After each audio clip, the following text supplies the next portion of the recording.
Good morning, everyone, and welcome to today's Founders Conversation, April edition Smart Business Leveraging Tech for Sustainable Growth. My name is Kathy Karaoke, coordinator with Founders Profit Academy, FPA, which is a community within the SME Founders Association, SFA. So at FBA, we help business owners grow, scale, and thrive through our specialized coaching framework. In my role, I support our licensed training coaching programs where we provide the tools and support entrepreneurs to reach their full potential. So today, we are excited to dive into a critical topic for SMEs. The future is now, harnessing emerging tech for business efficiency. AI, IoT, blockchain, buzzwords, or business boosters? Join us in the conversation on emerging technologies. Discover what's relevant, what's hype, and how to future-proof your business in a tech-driven world. I would like to do a recap on last week's conversation. One of the things our speaker mentioned was that the solutions that you choose as an SME owner are meant to improve your productivity and efficiency. Two, she said, ask questions based on identification of key areas of automation, avoid over-implementation of systems, and stagger the training in phases to enable easier tracking of one's progress. She also said, think through the risks as relates to costs, the expertise it's going to need, human change resistance as well. And remember that technology fails sometimes. And finally, she also cautioned us to be aware that AI, as she's going to take us through today, is not an animal. She told us, learn to adopt or perish. Embracing remote working, thinking through green technology. Remember that climate change is a concern for all of us. Think about eco-friendly practices that you might adopt. She also mentioned a bit of block and crypto, virtual reality and wellness, that is adoption of smart living as a lifestyle and as regards to our health. I'm thrilled to introduce to you our speaker for today, Faith Kadhungu. So let me give you a brief bio about Faith. So Faith is the CEO, master franchisee of Young Engineers Kenya, an educational program that provides theoretical knowledge and practical implementation in science, technology, engineering, and mathematics. Those are the STEM basics. So as a STEM enthusiast, Faith provides an environment that enables the next generation of innovators in Africa to acquire 21st century skills by creating critical thinkers, increasing science literacy, and problem-solving skills. Prior to Young Engineers Kenya, she acquired a wealth of experience in general management, corporate finance, commercial and business strategy, business model generation, having spent over 15 years in leadership roles within the events, manufacturing, and education sectors in East and South Africa. Faith holds a Master in Management from the Wits Business School in Johannesburg. She also holds a Bachelor of Commerce in Finance and Business Administration from Daystar University, Kenya. She holds also the Golden Key International Honor Award. Faith is also our SFA Director, Founders Network. Without further ado, kindly help me welcome Faith to today's conversation. Thank you, Kathy. Such a pleasure to be here this morning. How are you? I'm fine. Looking out For at this the weather. weather. Yeah, Yeah, I know. today it has done what it's not supposed to have done. But hey, we're supposed to say We are happy, but Yeah, deep down, yeah. it's so I yeah. I understand what you mean. Yeah, you'd rather be warm, but hey, we appreciate the rain. Yes, for sure, Yeah, for sure. yeah, yeah. Good one. Thank you so much. I am looking forward to today's conversation. Yeah, we're looking to learning. We learned a lot last time, so Mm, today is also another learning lesson. I'm also learning, and just as you good. said, other buzzwords. Yeah, I Yeah, understand, and we are all learning. Like we always say, it's yeah. the technology is not here to replace us, or to the machines are not here to replace us. It's the person behind the machine that will replace us. Oh yeah, I forgot to quote that. Thank you for Yeah. reminding us again. Yeah, it is not the robots and the machines that will replace you. It is the person behind the machine that will replace you. Yes, good. Mm, Okay, let's pick up. mm. So, he said the future is now harnessing Yes. emerging tech for business efficiency. So, let's Mhm. think about understanding the emerging technologies. Yes. Probably take us through what are some of the most promising emerging technologies currently shaping Mhm. business efficiency. You alluded to a bit of the AI last time. Yes. Probably Thank you. you'll expand further and Mm. take us through. Yes. Hmm. Okay. Thanks, Kathy. Just like we spoke about the emerging technologies last week on Tuesday, on Thursday, sorry, we will dive deeper into them, but still the same emerging technologies that we spoke about last week are the same ones that we will now be looking at, but just looking at how our businesses are leveraging on those technologies. One of the big buzzwords we keep talking about is AI, and I keep saying AI and machine learning are such big words that they scare people Mm, away. And so I have to constantly keep reminding business owners that AI will be a must in the next 5 years. I don't think we will be able to do without it. And machine technology or machine learning. Now, when we look at how to integrate machine learning and AI into our business processes, one of the things that we spoke about last week is how the different industries need to harness this kind of power or this kind of technology. mhm, AI now is helping us as business owners to make decisions. Why? Because now all you need is just to key in some information with various parameters, and then you get all the answers you're looking for. Easy, straightforward. So, some of the things we look at as business owners and sit for hours to be able to make decisions, like we're talking about inventory the other day, AI is going to solve that. We also talked about the AI chat boxes that are being used now for most industries in terms of customer support. And so we don't have to have somebody behind the desk 24 hours as we used to. Now we have the AI chat boxes that can answer frequently asked questions automatically on your behalf. And if you have that, you have even less time to look you spend less time on errors, because the mhm, chat boxes are able to answer the frequent asked questions, they're able to reply in good time, and the turnaround is even shorter for our customers to be able to make decisions. Another thing we looked at where AI is going to come in and help our businesses, not just about the data driven decisions that we will need to make, improving our customer experience as well, was also about enhancing operational efficiency. And we talked about things like even fraud detection. Some of the mhm, AI systems now will be able to help with fraud detection.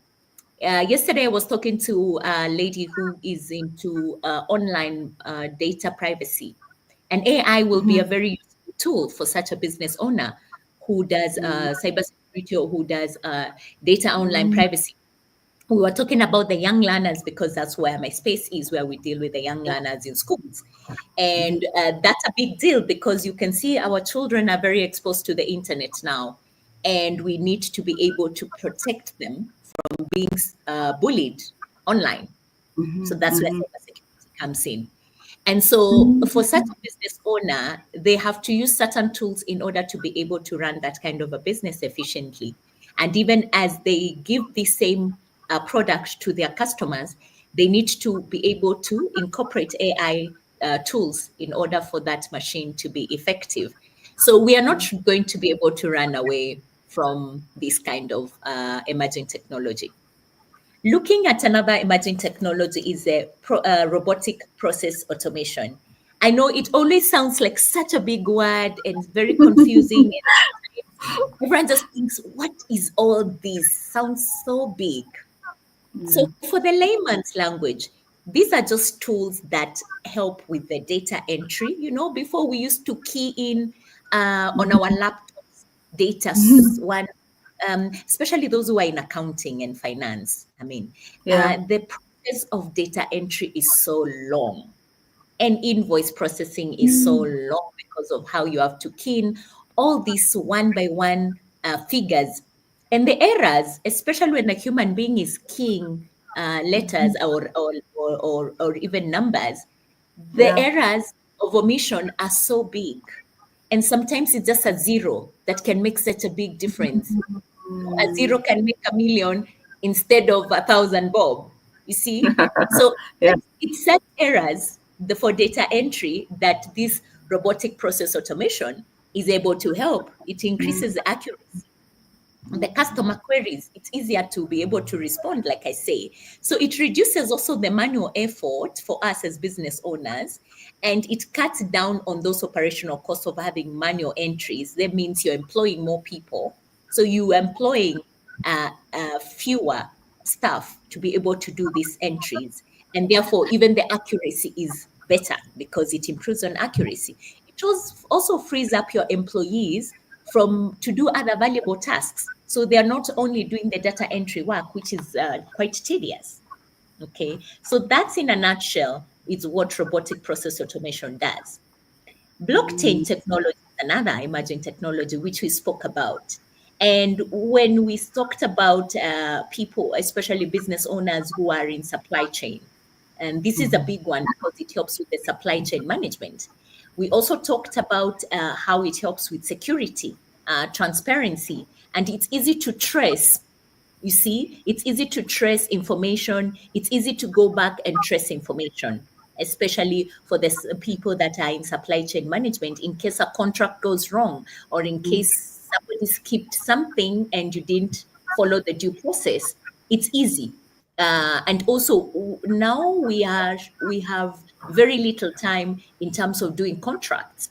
Contracts then used to take so long, and we had to involve lawyers and all that in order for us to be able to do this kind of contracts.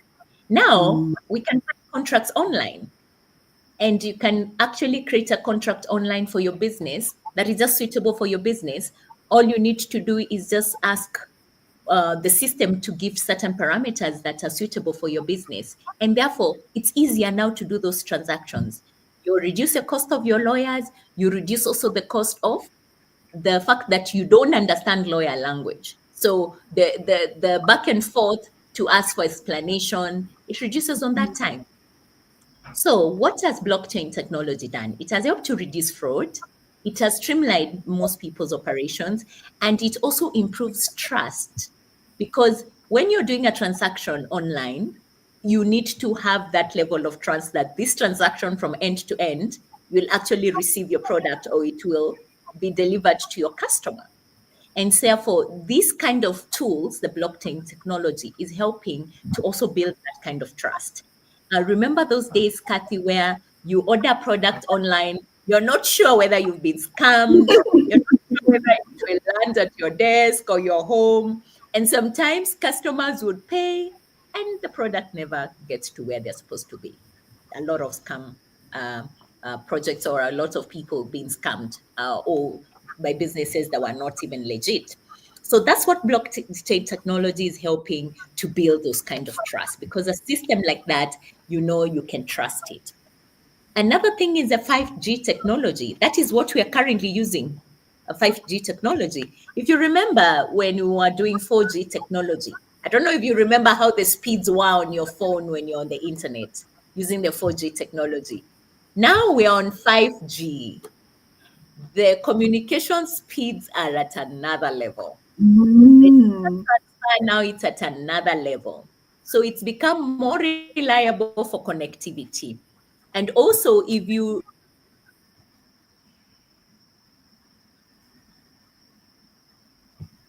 You've pressed mute. You've pressed mute. yes, sorry, Kathy, are we back? Yes, Are yes, we yes. We back? can hear you. Yes, yes, Good, yes. good, good. I noticed that my battery was going down, so I guess I Okay. was putting it back uh, Okay. to charge. Yes. So what were we discussing? Yes, we were talking about the 5G technology, and I Yes, was yes. reminding you of how the 4G technology used to be in effect, Mm-hmm. or rather, it was fast. But now, when you Yeah, look at how fast we are, yeah, it yeah. has gone to another level in terms of effectiveness of leveraging on time and leveraging on Yeah. how fast data or communication goes through.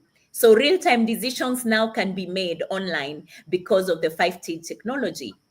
For some of us who have staff who work online on remote basis in certain sectors, you find that now it's easy to just communicate and make work capabilities remotely fast and efficient because of the 5G technology. And sectors like manufacturing also and logistics, the speed of communication has been enabled by the 5G technology. And so that is what you're talking about, the emerging technologies. Another one we spoke about was the VRs, which is now the virtual reality and augmented reality. We talked about the fact that now businesses, especially in real estate, for example, now they use augmented reality and VR, which is virtual reality, to be able to showcase their projects. And so a project looks real when they're presenting, as opposed to an abstract thing in your mind. And you're able to show as an architect or a designer what it is that you are going to produce for your client, and the Yes. client is able to relate. Now that is not a technology that was there before.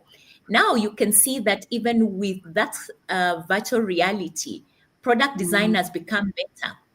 It's not the way it used to be before. In some of the malls now, you can even do try-ons, but virtually. So it's exciting times that now we cannot be able to run away from. But you see, that has also improved business efficiency and also reduced the errors that used to be there before.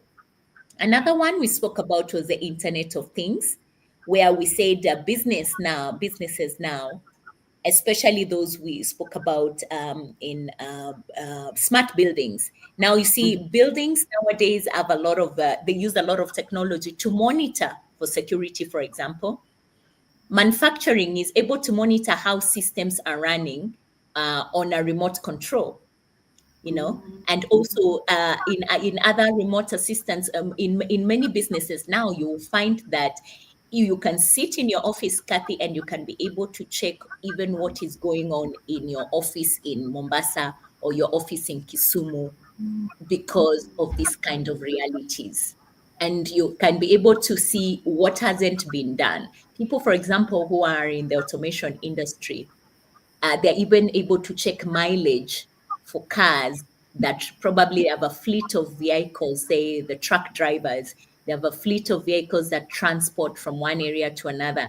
Now, a driver cannot lie that, oh, they did not, or they delivered, or they had, say, 90 kgs of or 90 bags of cement that were being delivered from the factory to a client, Mhm. and then I say I delivered at 11:52, and that's not correct, because now with the Internet of Things, everything is tracked. How many kilometers you did, where you went to, at what time you actually delivered. And so it reduces that cost of fraud, where you also lose items or you're given stories about what happened on the road, which are not legit. You see? So what businesses now are doing with this kind of systems, they're able to monitor everything remotely, and it reduces the cost of fraud, the cost of errors, as we've mentioned. The other one that we spoke about that is a big deal now with the current trends was digital payment systems and the crypto. I know the cryptocurrency, when it started potentially revolutionizing the way we do business, was one very big, far away system. But now you see that some of the banks and some of the countries have endorsed it. But now with digital payments, you've seen how you can be able to grow your business and you can be able to make mobile payments without any contact. So you just order and get your goods delivered without making contact with anyone. And so this is what we are talking about in terms of the emerging technologies. We also talked about health, which has become a big deal, and the wellness. And you've seen all the watches now people buy, customers buy. So somebody in that kind of business of wellness, they're able to track their clients' fitness routine and fitness performance. If, for example, you're a coach who does fitness and wellness, you're able to track the eating habits, the sleeping habits, the exercise routine from a watch that was not previously there. You see, and those are the emerging technologies and many more that are still emerging. But for today, I will stick to those words. Thanks, Kathy. Thank you. As you're speaking, I was thinking, I think I'll pick on, say, practical applications. I'll pick on fraud, Okay. especially, I think you've mentioned about the online bullying, Yes. harassment. Mm-hmm. Mm-hmm. I think that's a big one. Then It I is. think there's also a fraud, especially when it comes to, I think, impersonation. Mm-hmm. You remember how the way we had gone for the way we had gone for one of the conferences we attended with you last week, and someone gave the Yes. example of how the a financial institution was actually breached to the point of the money was almost transferred. I followed the story. The money was almost transferred. It was actually at the last minute that I Yeah. guess the artificial intelligence realized, wait a minute, this is not true. But everything else it had passed. Mm. The signature, I think the password, anything else related, even the voice. And I remember someone from the audience asking, he's actually asked, and how is it that the voice was actually picked? How did that come about? So probably fraud in that, in terms of the online bullying, then fraud when it comes to the digital payments and financial intrusion. And then I think now fraud in terms of what else? I wouldn't say identity theft, Yeah. Yeah. but that that carelessness of data breaching of some sort. And probably you can also guide us on why we are a bit careless with our data, so to Mm-hmm. speak. I think we haven't Mm-hmm. learned the importance of privacy.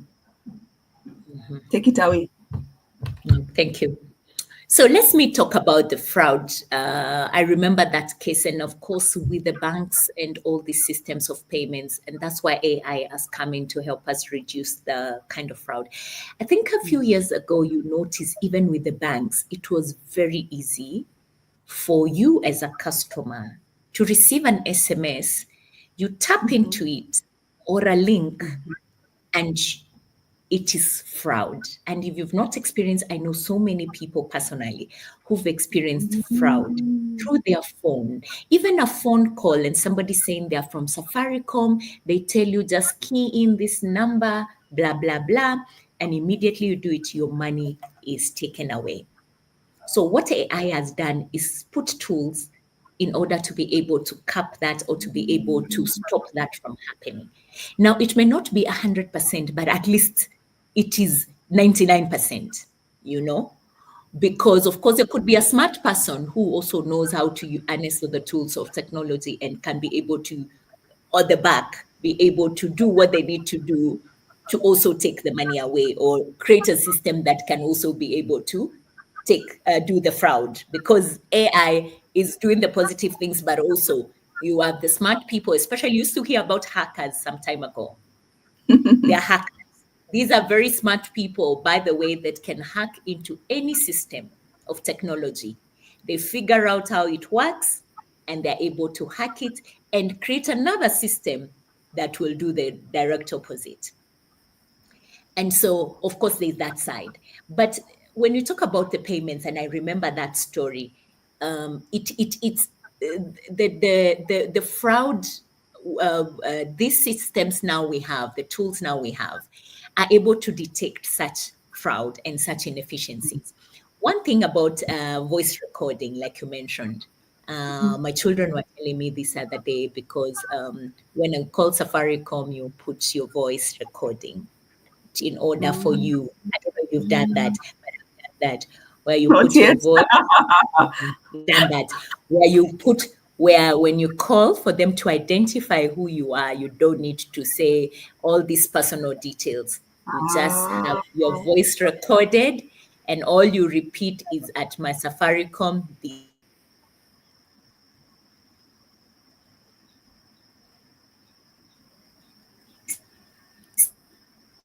the amount. And is able to you're give them disappearing. here. Can you hear me now? It was the internet. Yeah. Can you hear me? Yes, now I can hear you. Yeah. So the voice recording is able to give you the it's able to detect that it is Kathy, and this is the information about Kathy. Yeah. So as you're saying, in the systems for payment, so my children tested me and said, but you can also record this voice and put it in that system, and it will behave exactly like you, and it will sound like you. Isn't it possible also to use that for fraud? And Yeah. there is where our emerging technologies are coming in. Yes, it's possible. And that's why with AI and with all these other things, they will be able to detect this recording, there's something amiss, and so it will not go through. Or there's something amiss with this transaction. Maybe that signature has been forged or whatever it is, and it's able to detect in the next step that there's something amiss and that transfer won't go through. You remember about forging signatures? It was always a thing. And you could get anything you want so long as you can be able to forge those signatures. Remember, the fraudsters would do that very well. Now with Yes. AI, you can put that signature, yes, but there will be a place where something else will be required in order to detect whether transaction is real or not. And therefore, it won't go through. And that's Yeah. why I'm saying we cannot run away from artificial intelligence now, where services are going to be automated, especially payment systems. Another thing you've asked about was about bullying, cyberbullying, especially for our young ones. It's become a very common thing now with the cyberbullying. And that's why we have experts now who are teaching parents and young learners about online safety. And then now we have the cybersecurity business owners that are also big on not just empowering us with that knowledge, but helping us understand what systems to put in place to protect us and our loved ones from this kind of issues happening. Because cyberbullying has been a thing for a while. And so, you as a parent, you as a business owner, it's very important also to not just gain the knowledge, but also seek this kind of experts who will be able to give us even more tools to empower us on how to manage this kind of systems. I'm not a cybersecurity expert, but I know I speak to them all the time. With the business I do, I'm very big on online safety for young ones. And so speaking to these experts also brings in the aspect of technology that they are very good at, where that they have the expertise on, and we're able to learn which tools can we incorporate to be able to do what we do best. And therefore, as a business owner, you need to also align yourself with other experts who are in this kind of sectors or this kind of businesses that can also empower you, not just for knowledge, but even advice on what you need to put in, what systems you need to put in place in order for you to be able to succeed in what it is you're doing. Mm. Yes. I Wow. don't know if I've answered all your questions on that. Yes. Yes, Okay. yes, you have. Yes, you have. Let's talk about probably adaptation challenges. Okay. And I want us to use the one on the Internet of Things, the way you've Mm, mentioned. So the biggest mm, barriers businesses face when mm. trying to adopt emerging technologies. I'll give the Yes. example of the hospitality industry, especially Yes. those that were sort of in a way, Mm-hmm. pre-technology in a way. Mm. So, Mm-hmm. and I'll go specifically to especially energy, stroke, and water consumption. Okay. Uh-huh. What about that? So, like you'd find out already they have their taps are not the amount of water that we use when just washing our hands is too much Mm-hmm. Mm-hmm. in I comparison to hear the you. modern So, hospitality and of course, needs. mm, It's so mm. to So we me look it's at other upsetting countries, for example. the water. Sorry, go on. Go ahead. Yes.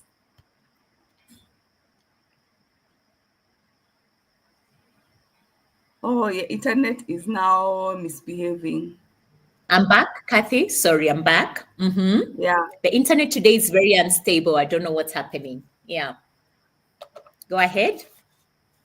Yes. So I was just giving the example of the water when you're Yes. washing your hands at the sink. That's too much water gone to waste. When you're Yes. flushing that water again, it's too much water gone to waste. So for Yes. them, they are sort of stuck. You're still continuing with the business of offering the conferencing services, but at the same Mm-hmm. time, you're not trying to improve on embracing technology, which would help you in so much in saving and things like that. I see you're very passionate about energy and water consumption. And that's a big thing. Maybe you should consider also working in the government organization that provide us with water and technology, either KPLC or our Nairobi water, because you would be able to convince them why they need some of these systems to improve efficiency, Mm. because they're still using the manual old ways of doing this. So, in some of the countries, of course, not third world, you find that water and energy efficiencies are top notch because of the kind of systems they use. And obviously, we are challenged. We need to do better in terms of putting in machinery that is able to improve in what you're saying, the water shortages, the water leakages. And yes, sometimes like when water bursts, when pipes burst, the amount of wastage that goes on before it's actually recovered or resolved. So you asked about Internet of Things, and the powerful tools that are being used to solve some of these common business challenges. And with the Internet of Things, mostly the devices, they are used to track things like assets.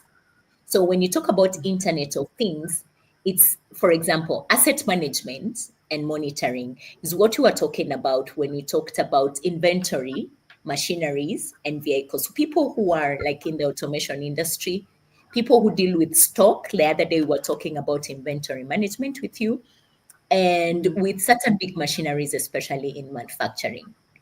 So the Internet of Things, what they allow businesses to do mostly, it's to predict things like maintenance needs. Okay, things like what is the status of your inventory, what needs to be added, what needs to be pre-ordered, what needs, how much stock has gone out, how much stock is coming in, and how to optimize that to make sure that you have enough stock, for example, for your business. So assets in your business, for example, that people who are in, say, automation industry, where they deal with vehicles, the Internet of Things helps to reduce even the maintenance of sites. For example, people who own garages, for example. if they incorporate this kind of systems. Of course, we are not yet there, but if we incorporate this kind of systems, it is able to reduce the downtime and increase productivity. You find for some of these businesses, when the downtime happens, it's very long. A machine will take so long by the time it's been repaired. And that means no business or slow business, or they can't be able to service their customers as it's supposed to be. With Internet of Things, the smart technologies now, for example, that can be able to monitor those processes and even maintain the machines in advance before we get to them getting to a level where they are not useful or where the downtime is so long. In smart manufacturing, for example, in some of the factories, you see processes now are being automated. Like I said, monitoring production quality and improving the supply chain efficiency. There are things called sensors. Sensors are put in these machines to detect issues before they even become a problem. This allows a business to act very quickly before a machine goes down. Previously, we required an engineer who would come and check the machine to predict what's happening. By the time the engineer gets there, by the time there is, I don't know what invoice, by the time Yes. the engineer, it is a long, tedious process. And the Yeah. downtime is very long, especially for those in manufacturing. So the supply is affected and there's a lot of chaos. Now, with the Internet of Things, the smart machines detect these things way in advance, you know, and then you're able to address those problems before even they become a problem. So, with your energy and water consumption, this is one of the areas that can be applied in those machines. Now, I have never been to Nairobi Water to see what machines they use, but if to improve efficiency in consumption and managing those kind of systems when they go down, one of the things they can harness is on smart technologies, including energy. That is where our KPLC comes in. And the other thing we needed to talk about is the data collection and analysis. And you did say that we are very careless with our data. And that's why probably the government has brought in the data protection rules. Of course, some are being followed, some are not being followed. But with the data collection and analysis, this Internet of Things also has sensors that gather valuable data. This data is, of course, used properly by whoever gets hold of that data to either produce products or services that are being used real time by the customers, which also is able to help a business like yours and mine into consumer behavior. I'm able to predict who are my clients and when do they consume, what times of the day or what times of the month, what is their behavior? Do they like shopping? Do they like going for holidays? And or do they spend a lot more on education for their children? So that consumer behavior is able to enable me and you who are in business to provide services and products that are useful or that can be able to provide the solution that our customers are looking for. And so, in the case of data collection, if we are using data that we've collected to make such business decisions, then it's been used correctly. But most of the times, like you've said, we give our information and it is not used properly. You keep receiving those many SMSs that don't make sense to you. You find your data has been used to send you advertisements for things you don't need and all that. And that's why our government regulations comes in now with the data protection rules. I know there's also a lot of experts in this kind of business who are big on data protection. One of the things, especially for me who works with schools, is that data in schools, especially for our young learners, is really high risk. And so most of those clients take it very seriously about data protection. They do not give, like me, who is a business owner, access to any information regarding those learners. They are the sole owners of that information. They will communicate, they will do what needs to be done on our behalf. And so various businesses use data differently. And so it's how you work or collaborate with the different businesses you work with or the different customers you work with to assure them that their data is in safe hands. Because when it lands on the wrong hands, then we are in trouble, like you mentioned. And so it's critical for us as business owners to assure our clients that their data is used properly and their data won't be misused or given to the wrong people to keep sending adverts and all that. And now we also have, I'm sure even for your business, when you're collecting any information from your client, there is a, you have to ask them to sign for consent Yes. Yes. on the use of their data, whether you're using it to advertise or to send them information, they have to consent to want their data to be used. So that's one thing that we have to keep emphasizing and repeating for our clients, and also for us as business owners, assuring them that we will keep their data in safe hands. But like you said, we still have the side where fraud is part of this deal. And we can't fail to say that there are cartels, of course, that will use this data and this information for the wrong reasons. And therefore, that's where the regulations on data protection now are very stringent, because you cannot be using somebody else's information for the wrong reasons or to defraud other people using somebody's identity, because that has been a deal. It has been a thing where your identity can be used to defraud somebody else, especially on the internet and on social media. It has been one of the biggest risks and one of the biggest ways that fraudsters are using our information.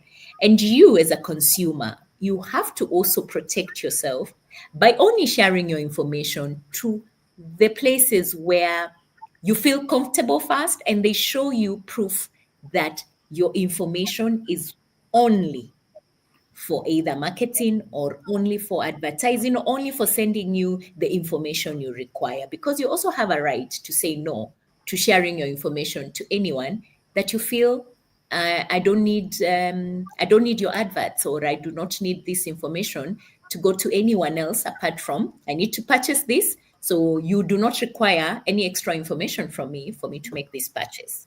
So you also have a right to question why this information is required. But you see, with things to do with government, for example, where we need to put all our information online, it is now the duty and the responsibility of government bodies to protect us as consumers. So Oh, with yes, I believe I've mentioned that. So with energy management, like you mentioned, in terms of waste, so businesses that use this kind of tools are able to even monitor the energy consumption.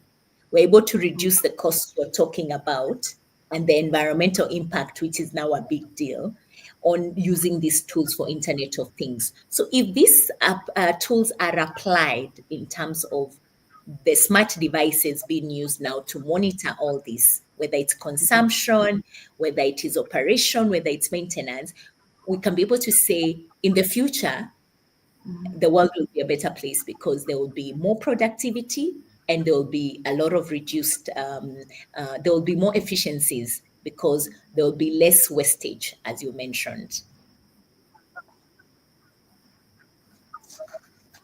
Kathy, back to you. wow. Thank you for that. Thank you for that. Um, I know you've mentioned the tech trends, and I can already identify some opportunities already coming in. I've thought about the retail stores, Yeah. okay, the big major retail stores. So instead Mm-hmm. of having, they normally have the two bars when when we're exiting, Yes. but it's mainly, I feel it's more of a security measure, just to confirm that no, there's no shoplifting taking place. But Yes. I've often wondered Mhm. whether they are also able to, does that do they actually have sensors that actually help them track how many walk-ins or people have actually walked in? Maybe I not. Yeah. So you Mm. sort of you so in a way, I think for me one of the challenges is you have the technology but are not utilizing it fully or improving on the one that you adopted. So, just to give you feedback on that, I think one of the things that we have to admit as humans, we are scared of technology. And we all, yeah, our mindsets are that it's here to replace us and our jobs. So, Okay. also, we are slow to embrace it. But with the Mm, smart technologies we are talking about, they will not only help with efficiencies, we just need to also, like said, train our own employees and staff members on how to actually use this technology and to see the value of what it does. So, like the scanners you're talking about, yes, they are used mostly to detect beverages and things, whether we've pickpocketed or used taken things from the supermarkets or whatever stores it is we are buying stuff. So they are more a yeah. security measure Mm, than measuring how many people walked in, how many people walked out, and it is more, it's more used for the fraud part, to detect fraud, more than whether it can help us make decisions on business decisions on actually how many customers walked into the store today mm, and how mm, many bought. So mm, ourselves is the people that walked in, where is the gap there and how can we address it. Same thing as you said, we see with the internet of things now, we can be able to predict consumer behavior. So if 3 4 people walked in, were they female, were they male? Okay, why did they not buy? Were they just doing window shopping as women we like to do, or did they walk in and pick something? Okay, so maybe how do we arrange our store so that whatever is picked is easy to pick, and all those decisions.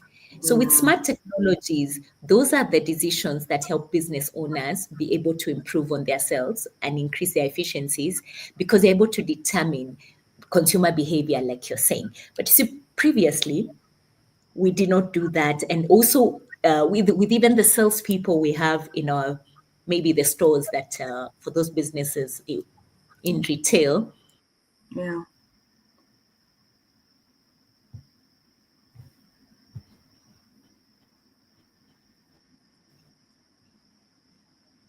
frequently, or Your what internet is consumer item, what is collapsing. can you hear me now? Yes, but you might have to repeat a I think, sentence. okay. So I was saying, even the salespeople in our stores, Yeah. if you're a business owner in retail, some of us don't have systems that tell us what is mostly consumed or which item is fast moving. You see, with the stock and inventory systems we have, it's stock in, stock out. But you see, with the smart technology, it's even able to tell you which item sells Mm-hmm. the fastest, what size, what color, what is frequently asked for.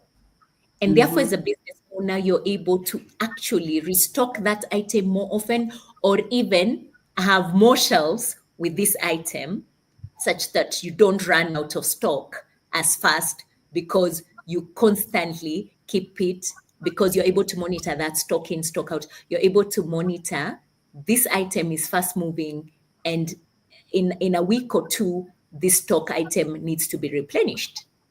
So it's those decisions you are saying that the smart technologies now will help us make such decision. Unlike before, where your salesperson is the one telling you, I sold 2 items of this, I sold 3 items of this. And really, it's difficult to even know what's a turnaround time before that item goes off the shelf.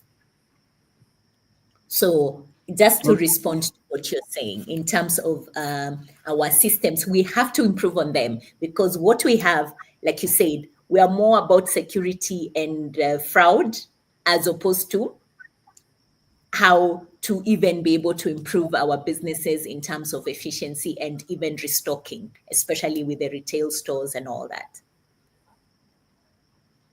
And so we Yeah. also end up dead stock. If you do remember the issue of dead stock, where as a business owner, you can have something in the shelves for a year, it has never Yeah. moved. Yeah. With such smart system, then you only purchase or restock items that are actually fast moving. Yeah. Yeah. I like that. Yes, I think now that you have mentioned it, yes. let's think through on customized learning and growth. Mm-hmm. Um, what skills or knowledge should business owners develop to understand and leverage new technologies effectively?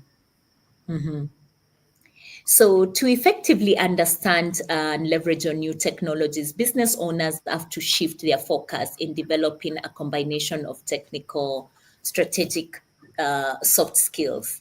And Mhm. here are some of the areas that we are speaking about. One of them is technological literacy.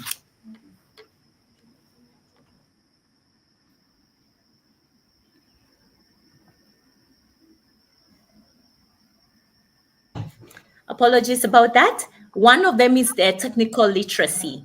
So these are the basic understanding of skills in emerging technologies. We have talked about all the trends that are happening currently. Mhm. One of the things we have to do is get the literacy on what is happening, which are the tech platforms that are there, what software applications are there, and what's relevant to our businesses in terms of digital marketing softwares, project management tools.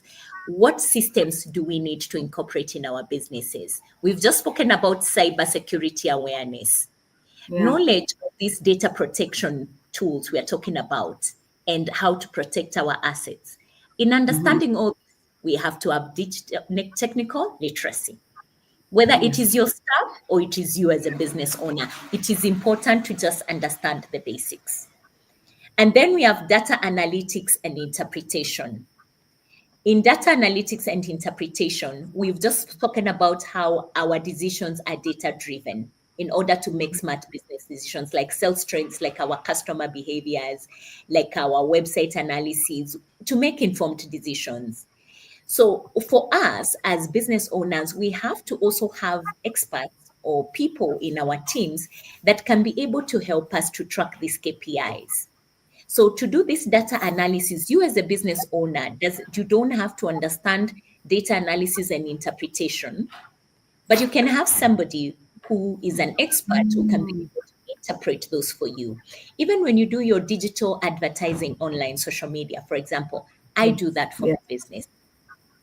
I do not do the data analysis and interpretation myself. I've outsourced that service. Why? Because I'm Mm. also not capable of understanding all these trends by myself.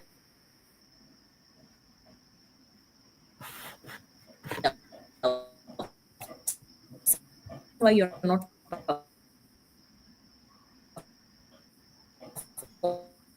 you need to improve on this particular system. And so the expertise on data analysis and interpretation is required for our businesses. Another thing is for us to adopt to innovation and technology. We are slow to adopt to technology and innovations. And you see, the quicker we adopt to the new tools and systems to improve our offerings, the better for us. But if we stay with the mindset of tech is difficult, tech is expensive, then we will not be able to improve. So we have to have continuous learning mindset, Kathy, as you've mentioned, where we stay up to date with what are the new tech trends, what business strategies we need to apply, and industry development. And sometimes that requires you as a business owner, probably having a business coach or somebody coming into your business to Mm. train you about these trends, because we are not clued up about everything. We are not wired to always be clued up on everything. Sometimes we need an external support, somebody to say, let me handhold you. And it may be Yes. a little costly, but it is worth your run in the long run. That small investment is worth your time. And also, just to finalize on that, our leadership and communication skills as the owners of the business. Kathy, you're very big on team collaboration, very big on coaching for teams, for business owners, and therefore it's having